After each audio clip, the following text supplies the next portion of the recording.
প্রথম যেই সুন্নতটি ঈদের সাথে সম্পর্কিত তা হচ্ছে ঈদের দিনে সাজসজ্জা গ্রহণ করা। ঈদের দিন সাজা, বড়রা হোক ছোটরা হোক, নর হোক নারী হোক, ঈদের দিনে যেটা ভালো কাপড় সেটা পরবেন। যদি না একবার নতুন কাপড় হইতে হবে, এটা একটা ভুল ধারণা যে ঈদ মানে আমার ছেলে মেয়েদের আর পুরুষরা কমই চায় আর প্রবাসীরা চায় না, অন্যের চাহিদাই শুধু পূরণ করতে থাকে। এই আপনারা যে আছেন প্রবাসীরা না, শুধু ওই অন্যের চাহিদা পূরণ করতে সারা জীবন চলে যাচ্ছে। যারা দেশে আছে ওদের চাহিদা মিটাইতে মিটাইতে সারা জীবনটা চলে গেল। নিজেরা কিছু করেন না, নিজের ঈদও বুঝতে পারেন না, হ্যাঁ, আর নিজের এমন কিছুই করেন না। কিন্তু মহিলাদের চাহিদা অনেক বেশি, ডিমান্ড বেশি। ঈদে একটা কিছু নতুন হইতেই হবে। ছেলে মেয়েদের চাহিদা বেশি, কিছু হইতেই হবে। ছেলে মেয়ের মায়ের চাহিদা বেশি, আর ছেলে মেয়েদেরকে তুমি নতুন কিছু দেবে না, না, এগুলো শরীয়ত নাই। নতুন কাপড় একবারে ঈদে তৈরি করতে হবে, এটা আবার শরীয়ত নাই, কিন্তু এটা বাড়াবাড়ি। তবে যেটা সবচাইতে ভালো কাপড় আছে ওইটা দিয়ে সাজবেন, হ্যাঁ, আর সাজার জন্য কাপড়ের সাথে আরও যা কিছু লাগে এগুলো ঠিক আছে, বোঝা গেছে না? ধরেন 2-4-5টা কাপড় আছে, ওর মধ্যে যেটা সবচেয়ে ভালো পরিষ্কার পরিচ্ছন্ন করে তারপরে পরবেন, এটা হচ্ছে সাজা। জি, নবী করিম সাল্লাল্লাহু আলাইহি ওয়াসাল্লাম ঈদের দিনে কি পরতেন? ইয়ালবাসু ইয়াউমাল ঈদ বুরদাতান হামরা, লাল একটি চাদর পরতেন। এই জুব্বা ছিল না, এই জুব্বা ছিল না, লাল চাদর। জি, এহরামের কাপড় যে চাদর, এইরকম ধরনের চাদর থাকতো। জি, আর নিচে যদি ওপরে একটা চাদর থাকলো তাহলে নিচে কি থাকতো? একটা ওই রকমই কাপড় থাকতো। এহরামের যেমন দুটো কাপড় আছে, একটা নিচে পরলেন আর একটা ওপরে। অনেকের এত অভাব ছিল, অনেকে এত অভাব ছিল, একটি কাপড়, লম্বা কাপড় এখানে, যেমন ছোটোকালে আমাদের চাদরগুলো বেঁধে দিয়েছে। তখনকার যুগে কিন্তু জ্যাকেট, সোয়েটার এগুলো নাম পর্যন্ত জানতো না আমরা ছোটোকালে যখন মানুষ হয়েছি। কী ছিল? চাদর, তাও সুতির চাদর, কোথায় ওনের আর শাল, ওই সব নামই শুনতাম। হ্যাঁ, সুতির চাদর থাকতে এখানে বেঁধে দিল ছোট বাচ্চাদের, আর নিচে পর্যন্ত ঢেকে গেল। তো একটা কাপড়ে গোটা শরীর ঢেকে, তো ওই একটা কাপড়ে ঢেকেই জীবনযাপন করতেন সাহাবায়ে কেরামরা, অনেকেই বরং অধিকাংশ। যে এই ছিল জীবন, তারপরও তাদের ইমানি জীবন ছিল। এই জন্য জান্নাতে তাদের জন্য সবচেয়ে উচ্চ স্থান রয়েছে। তো মানুষের দুনিয়ার এই নিয়ামতের ওপর নির্ভরশীল জান্নাত জাহান্নাম নয়। এই নিয়ামতকে আল্লাহর সন্তুষ্টির কাজে লাগিয়েছেন কিনা, নেকির কাজে লাগিয়েছেন কিনা, আল্লাহ যা দান করেছেন তাকে ভালো কাজে লাগিয়েছেন কিনা। আল্লাহ সুস্থতা দিয়েছেন, আল্লাহ জীবন দিয়েছেন, আল্লাহ রাব্বুল আলামিন টাকা পয়সা দিয়েছেন। জান্নাত ক্রয় করার চেষ্টা করেছেন কিনা, জাহান্নাম থেকে রক্ষা পাওয়ার চেষ্টা করেছেন। ইত্তাকুন নারা ওয়ালাউ বিশিক্কি তামরা, জাহান্নামের আগুন থেকে বাঁচার চেষ্টা করো যদি একটা খেজুর দিয়ে। অভাবী গরিব একটা রিয়ালও দিতে পারেন না, একটা খেজুর আছে, ওইটা দিয়ে জাহান্নাম থেকে বাঁচো। আমার চাইতে গরিব আছে, ওর কাছে একটা খেজুর নেই ইফতার করার মতো। দেশে অনেকে আছে, আপনারা খেজুর ফেলে দিয়ে চলে যাচ্ছেন, ওখানে খেজুর পায় না যে সুন্নতি ইফতার করে, অনেকে আছে। সুতরাং যদি পারেন যে এখান থেকে গরিবের জন্য অগ্রিম খেজুর পাঠিয়ে দিলেন, ওইটা দিয়ে জাহান্নাম থেকে বাঁচেন। নবী সাল্লাল্লাহু আলাইহি ওয়াসাল্লাম বলছেন একটা খেজুর দিয়ে জাহান্নাম থেকে বাঁচার চেষ্টা করেন। বাস নিয়তটা থাকতে হবে যে আমি জাহান্নাম থেকে বাঁচতে চাই দান খেরাতের মাধ্যমে। ইমাম মালিক রাহিমাহুল্লাহ বলছেন যে আমি উলামায়ে কেরামদের থেকে, ইমাম মালিক তাবেঈ, উলামায়ে কেরাম থেকে মানে তাবেঈনদের থেকে শুনেছেন তিনি, ইয়াস্তাহিব্বুনা তিবা ওয়া যিনাতা ফি কুল্লি ঈদ, প্রতিটি ঈদে, ঈদুল ফিতর হোক, ঈদুল আজহা হোক, আর দুটো ঈদ, তিনটা ঈদ নয় কি, ঈদে মিলাদুন নবী ইসলামে নাই, কিন্তু ঈদে মিলাদুন নবী ইসলামে নেই। কয়টা ঈদ আছে?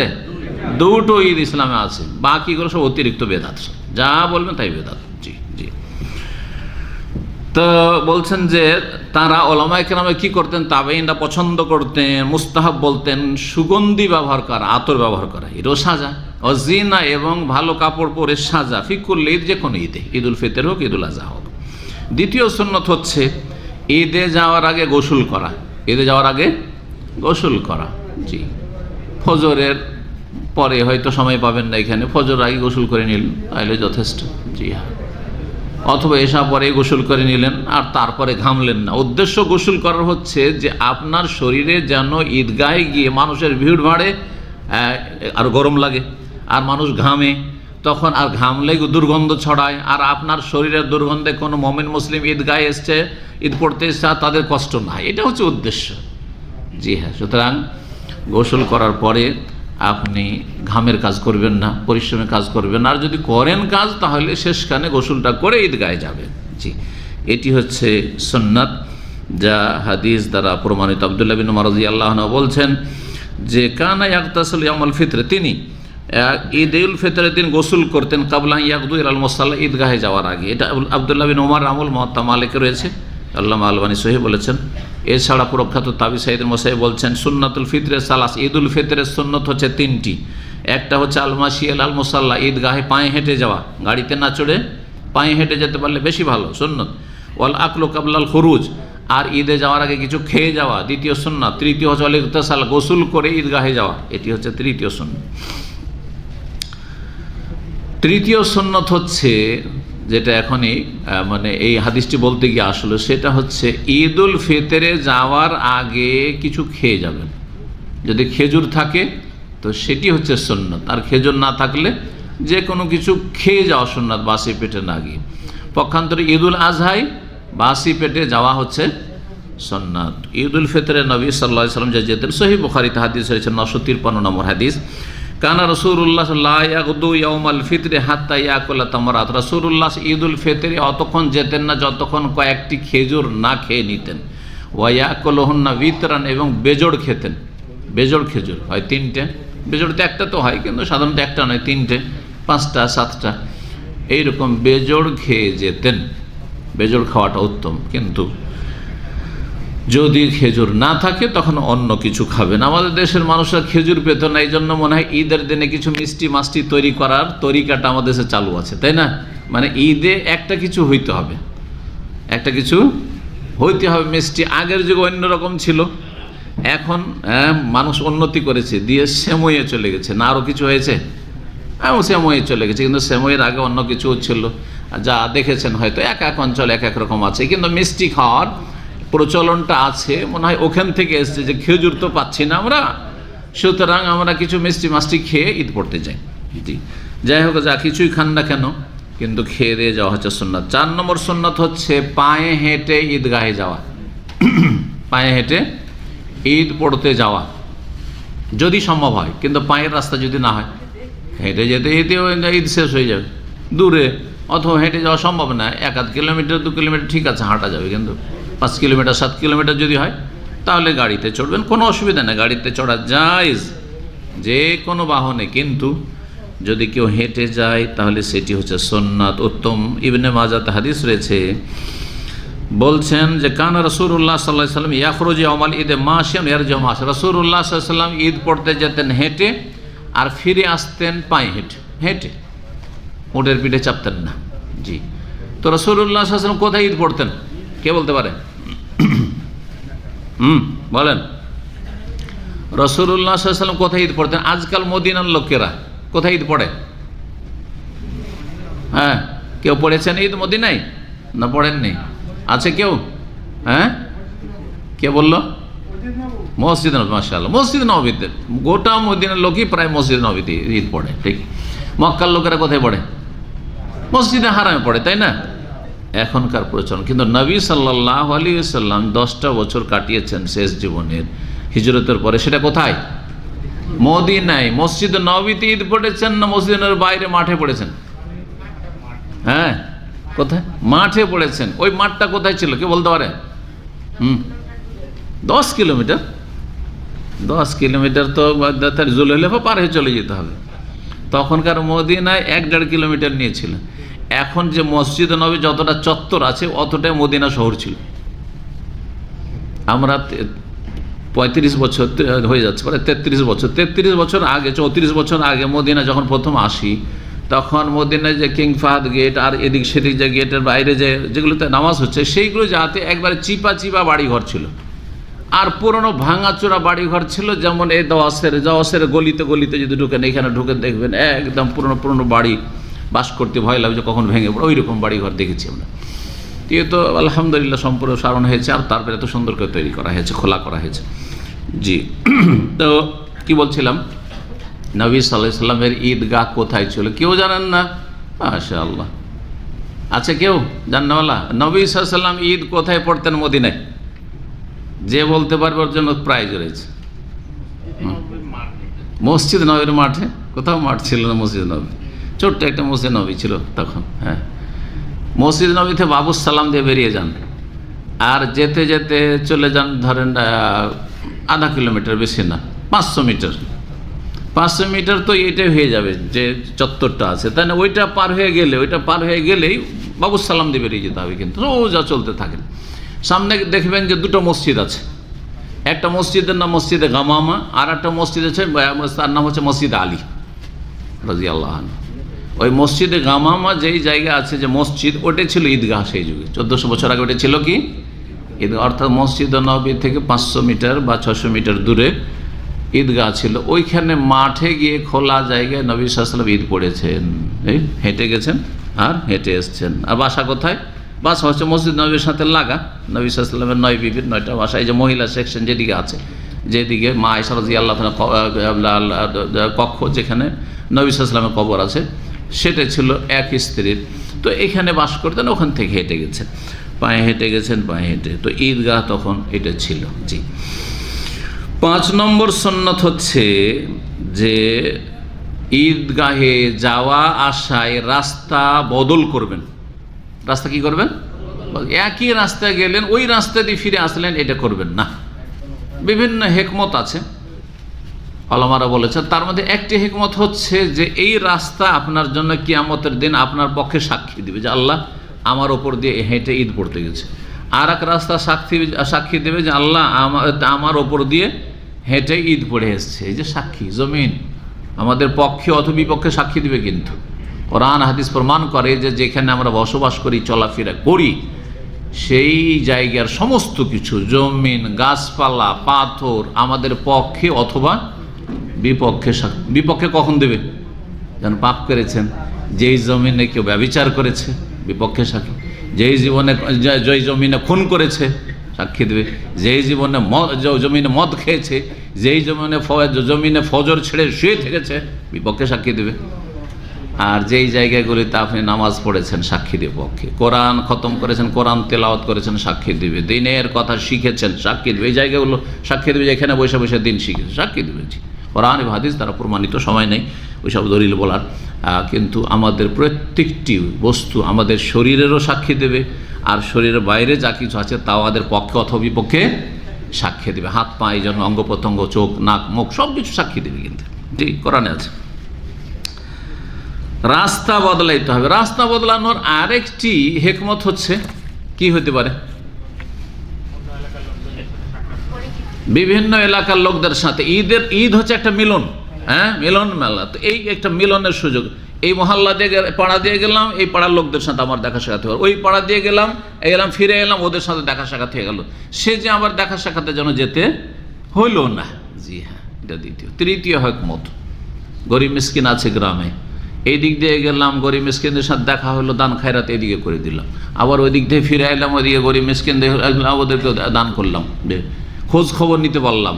হ্যাঁ, ইসলাম হচ্ছে সমবেদনার নাম, ইসলাম হচ্ছে মানুষের সুখে দুঃখে থাকার নাম। সুতরাং আমি তাদের সুখে দুঃখে শরিক হওয়ার জন্য, খোঁজ খবর নেওয়ার জন্য, একটা গরিবের যদি একজন বড় মানুষ, একজন নেতা, একজন বড় আলেম যদি গ্রামে মহল্লা গিয়ে খোঁজ নেই, সালাম আলাইকুম, কেমন আছেন, ভালো আছেন, ছেলেমেয়েরা ভালো আছে, সুস্থ আছেন, কোনো অসুবিধা আছে, কি খেদমত করতে পারি, কত খুশি হবে চিন্তা করেন তো, কত খুশি হবে। এটা নেতা, যে কোনো নেতাই হোক না কেন, কি আলেমই হোক না কেন, যে কোনো একজন প্রভাবশালী মানুষ।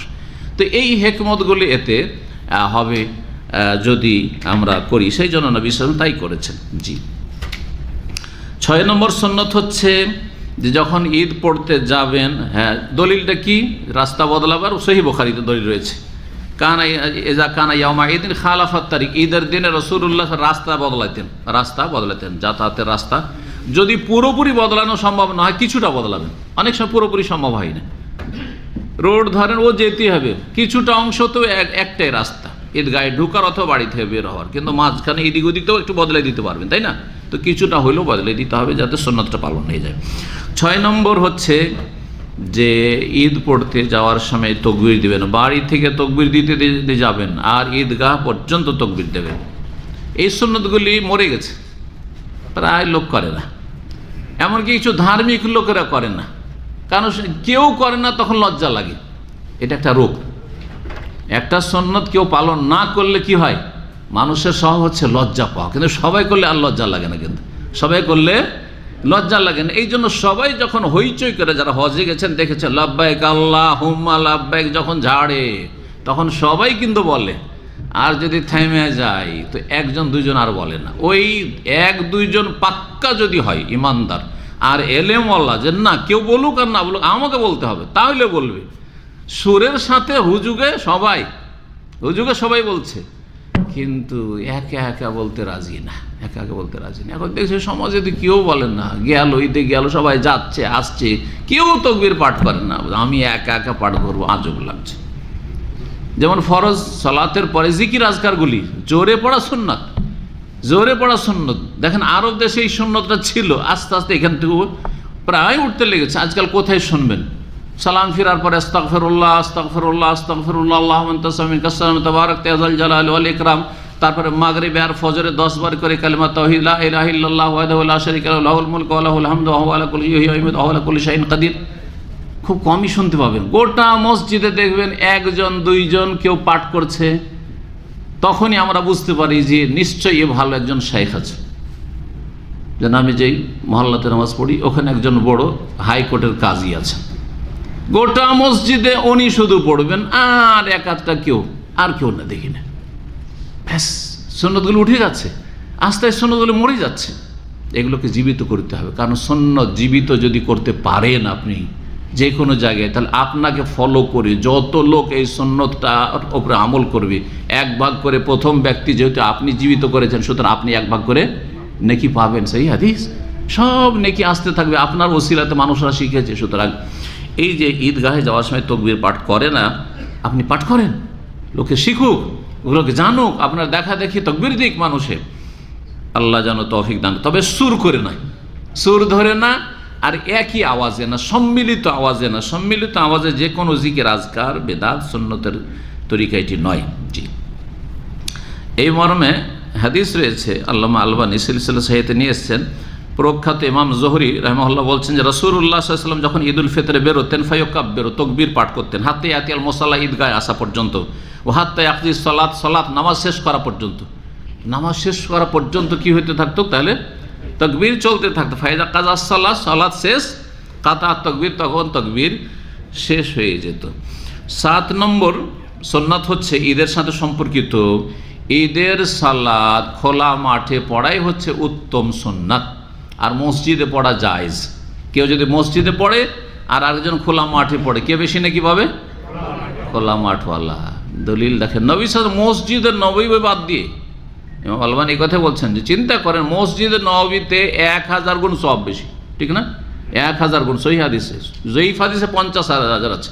আমাদের সমাজে কিন্তু জাল জয়ীফ বেশি ছড়াছড়ি, এই জন্য মসজিদ নববীর ফজিলত কিন্তু বাংলাদেশে, ইন্ডিয়াতে শুনবেন যে 50,000 গুণ। 1 লাখ হচ্ছে মক্কায়, আর 50,000 হচ্ছে কোথায়? মদিনায়। এটা জয়ীফ হাদিস, দুর্বল। আর 1000 এটা সহিহ। তো 1000 মদিনার মসজিদে 1000 গুণ, 1000 গুণ বাদ দিয়ে মাঠে গিয়ে, বললাম যে 600 মিটার দূরে, সেখানে গিয়ে ঈদগাহে নামাজ পড়ছেন নবী সাল্লাল্লাহু আলাইহি ওয়াসাল্লাম। তাহলে বোঝা যাচ্ছে যে এই 1000 গুণের চাইতে বেশি ফজিলত ঈদের নামাজ কোথায় পড়া? মাঠে পড়া। এই জন্য যারা মাঠে যেতে পারবেন তাদের ভালো। কিন্তু এবার মনে হয় ঈদের মাঠ বন্ধ আছে, আপনারা গিয়ে ঘুরে আসতে পারেন। কারণ আমি যে লিস্ট দেখলাম দাম্মামের গোটা ইস্টার্ন প্রভিন্সের লিস্ট দেখলাম, আলহাসা আমাদের কাছে লিস্ট এসেছে, হোয়াটসঅ্যাপ এটা দেওয়া যেতে পারে যাদের হোয়াটসঅ্যাপ আছে। তো তাতে নেই, তাতে শিখো জামে মসজিদ আছে, লেডিজ মার্কেট মসজিদ আছে, তারপরে ওই যে কিং খালেদ রোডে মসজিদ আছে, আশেপাশে এগুলো মসজিদ আছে, রাইয়ান মসজিদ আছে।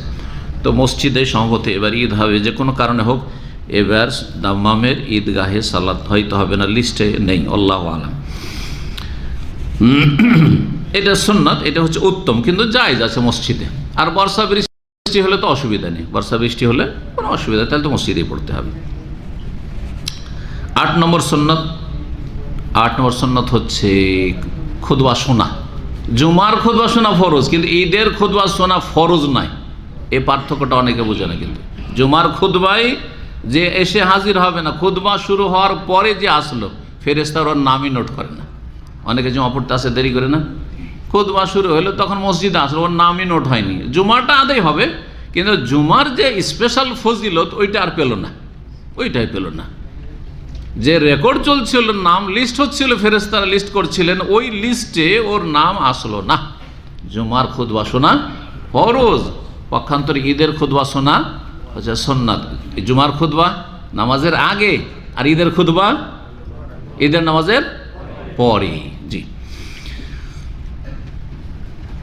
9 নম্বর সুন্নাত ঈদের হচ্ছে মোবারকবাদ পেশ করা, কিন্তু কি ভাষা দিয়ে করবেন এটা হচ্ছে কথা। নবী সাল্লাল্লাহু আলাইহি ওয়াসাল্লাম সাহাবায়ে কেরামগণ ঈদ মোবারক বলতেন না, বা ঈদ সাঈদ, আরবরা ঈদ সাঈদ, আর আমাদের দেশের লোকেরা কি বলে ঈদ মোবারক। তারপরে আজকাল নতুন আরেকটা উঠেছে আরবদের কাছে, করলো আম ওয়া আনতুম বেখাইর। এগুলো কোনো হাদিসে নেই, এগুলো কোনো বাক্য, যেমন ঈদে মোবারক কোনো হাদিসে নেই, তেমন করলো আম ওয়া আনতুম বেখাইর এটাও নেই, ঈদ সাঈদ এটাও নেই। তাহলে আছেটা কি?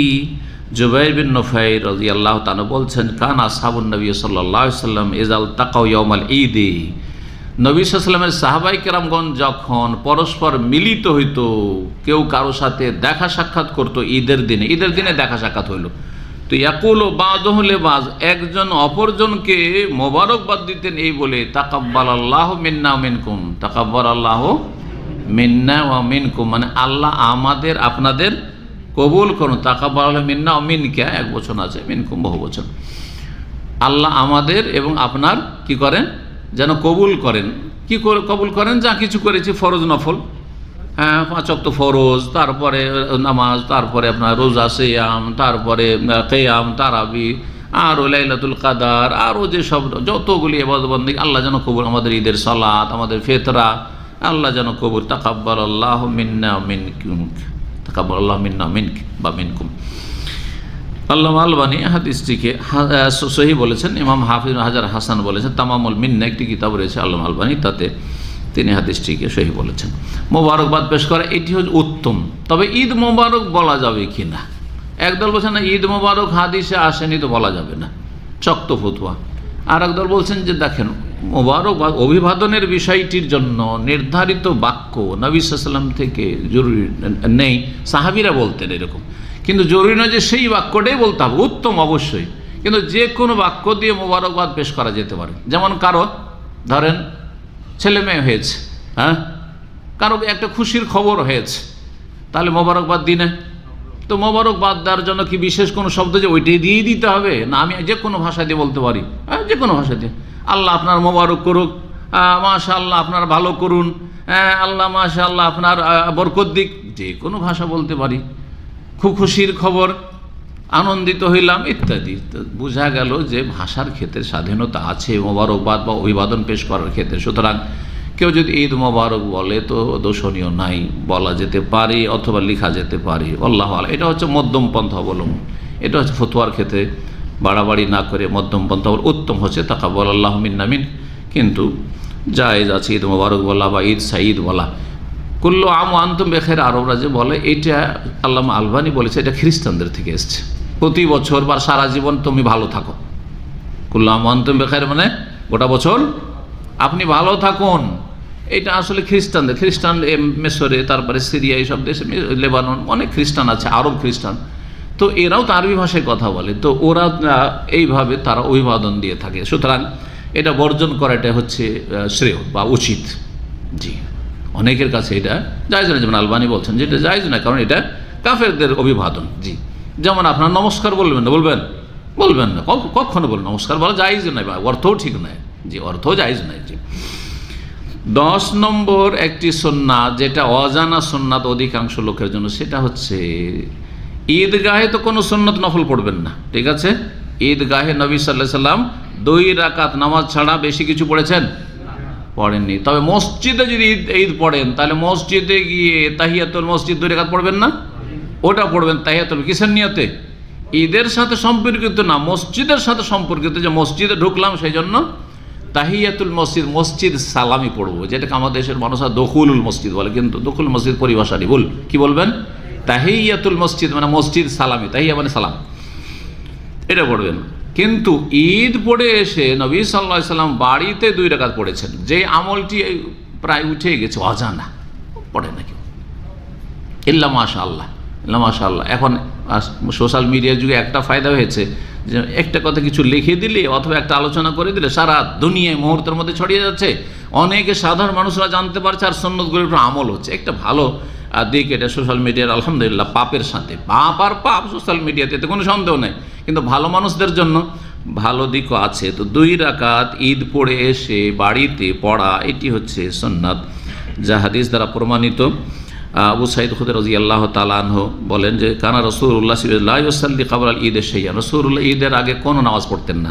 ফাইজা রাজা ইলা মানজিলিহি, যখন বাড়িতে ফিরে আসতেন ঈদ পড়ে, সাল্লা রাকাতাইন 2 রাকাত এসে সালাত পড়তেন। তো ঈদ পড়ে এসে বাড়িতে বাবার সাথে 2 রাকাত নফল পড়বেন, এটি সুন্নাত। ইবনে মাজায় রয়েছে, আল্লামা আলবানী হাদিসটিকে হাসান বা সহিহ বলেছেন, সহিহুল জামেতে রয়েছে।